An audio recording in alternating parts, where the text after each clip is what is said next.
What's up, everybody? And in this Baldur's Gate 3 video, I'll be going over my Great Weapon Master build for the Fighter class here that utilizes the Battle Master subclass and a bunch of other cool things, including the armor set I use here. You know, that's just fantastic, and the weapons you can use as well, too, in this build, you know, to alternate and switch out from. But before we get into the armor, weapons, things like that, I want to show you guys on how you're properly going to level this up throughout the game, and you're still gonna fight. You're not gonna multi-classes whatsoever. So I'll show you that right now. So first up here, I want to showcase the character sheet as far as points. Like, you're gonna have your strength be at 17, dex at 14, constitution at 16. Leave your int and wisdom at the lowest they can be, which is 8, charisma at 10. You'll have it set up like this basically. So you're gonna have the 2+2 in strength, and then +1 into constitution. There's a reason for that. I'll get to in a bit, but yeah. And so when you're leveling this up, you're going to choose the Great Weapon Fighting style as well, too, early on. So make sure you don't mess it up there, because that's basically what I'm doing here, the Great Weapon Master. All right, so here we are at level 2. You get Axe Surge. Nothing really major to do here. Let's keep going. Level 3, though, that's when you can choose your subclass. You want to leave it at Battle Master for this build, and you get 3 maneuvers. So when it comes to maneuvers to pick from starting off, I found that Riposte is definitely a must-go for this build, because as you see here, it's essentially a counter move. When an enemy misses you, you can essentially use your spear die to roll to essentially counterattack them, and 9 times out of 10, you're going to freaking do a critical hit. I went with the half orc, as you can see here at the race, because of the critical hit factor with the half orc, and just help them, because you're going to do a lot of critical damage with this build. It's going to be insane. Another good one, I decided to go with is Trip Attack, because spend a spirit die to make an attack that deals additional 1d8 damage, possibly knocks target prone. This is very useful, knocking enemies prone that are susceptible to it, so that way you can dish out even more damage to them, and they can't really retaliate and counter you for it, because they're just laying on the ground prone. And action you get from that is the Trip Attack melee and a Trip Attack range. And then the last one initially you want to pick up is Distracting Strike. Distract your target, giving your allies advantage on their next attack roll. Reason being is because this build is going to be freaking tanky. It's essentially a tank, but DPS mixed in. Like, you want to be able to help be a distraction, provoke the enemies, keep them off your allies, but also, you know, you be that frontline person that's going to freaking just wreck anything in front of you. And once again, you'll get the melee and a range version of this by picking this up. All right, at level 4, you will pick up your first feat here. And with this, I decided to go with Great Weapon Master. So when you land a critical hit or kill a target with a melee weapon attack, you can make another melee weapon attack as a bonus action that turn. This is fantastic, honestly. Like, you can choose, you can turn this on or off as well, too. You know, up to you. It's a bonus action with the Great Weapon Master, bonus attack as well, too. And you get melee attack bonus -5, which may seem disheartening at first, but then you have a +10 bonus to damage rolls you make with heavy melee weapons, though. So it balances itself out, and honestly, it's more worth it than not. Like, this is outstanding. All right, and then here at level 5, you pick up extra attack, so you can, you know, do more attacks. Basically, nothing too special there. At level 6, you get another feat opportunity. In this one, I decided to go with Heavily Armored. Gives you a +1 to your strength, making it 18. Also, incoming damage from a non-magical attacks also decreased by 3 while you're wearing heavy armor. So this is going to be a heavy armor build anyway. We're not going to be wearing anything less than that, and this is just fantastic. Then at level 7, you get 2 more passes here with maneuvers, right? Something that could be kind of, honestly, kind of comical sometimes and funny is the pushing attack, so I decided to pick this up as a fun thing to do. And then I honestly love menacing attack, because you can frighten your enemies by doing this, so it's wonderful. You also get a push attack melee, push attack range, menacing attack range, menacing attack melee, just all this stuff here you're gonna pick up. And honestly, like, the push attack especially is useful sometimes when you need, you know, to get an enemy off, maybe an ally, and they're by an edge on a cliff or something like that, and you just freaking knock them off, you know, and you're already going to be a powerhouse anyway, and usually, your push and attack and pushing in general, shoving is affected by your strength. So keep that in mind. And then at level 8, you get a new feat option as well too. And so what I decided to do here was, I'm still pretty strong, right? This is up to you. You can either go into ability improvement here, or the other option I recommend, just because it's so freaking fun to utilize against enemies, is Sentinel. So when enemy within melee range attacks an ally, you can use the reaction to make a weapon attack against that enemy. Target ally must not have Sentinel feat. So only one character in your party can have this. All right. And to me, it fits best on like a frontliner, like a fighter, or even like a monk, paladin, etc. Right? Or even barbarian.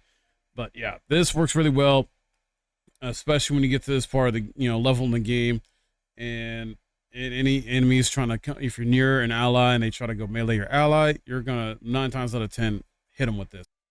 Level 9, you get a class feature Indomitable.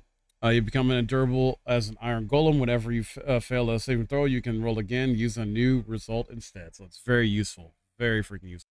All right, then at level 10, you get a subclass feature, improve combat superiority. Size of your superiority dice increases to 1d10.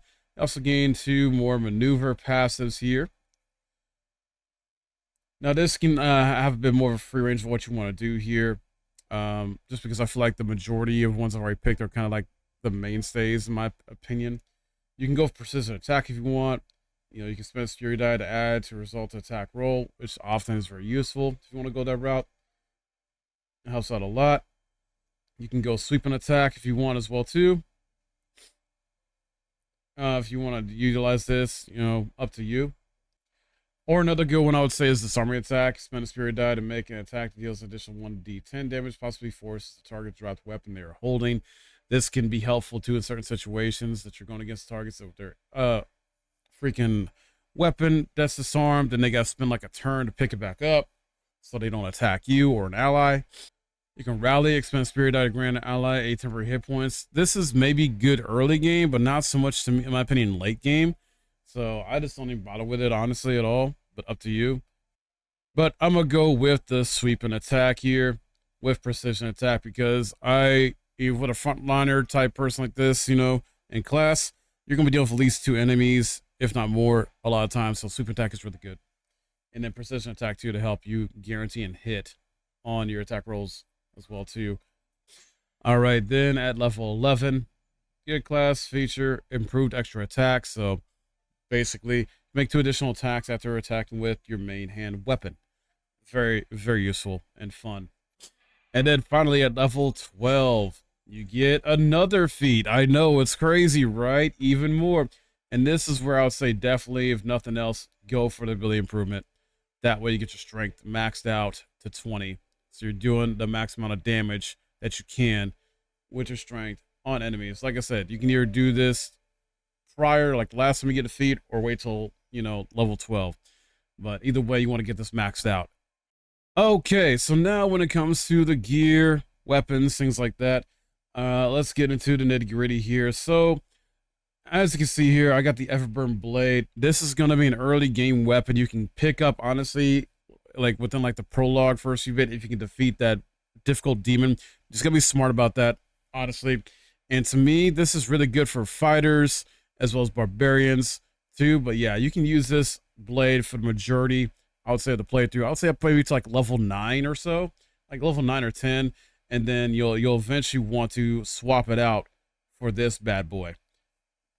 Baldur's Giant Slayer. On a hit, Giant Slayer basically effect here, or ability. On a hit, double the damage from your strength modifier. This weapon grants you advantage on attack rolls against large, huge, and gargantuan creatures.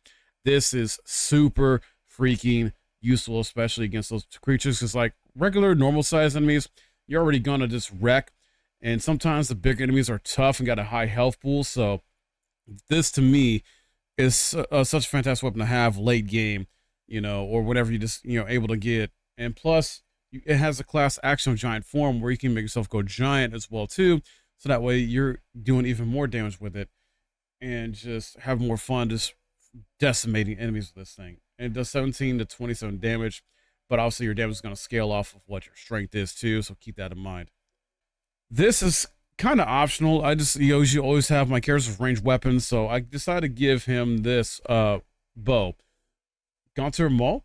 So 6 to 13 damage, promise victory on a hit, possibly inflict guiding bolt upon a target.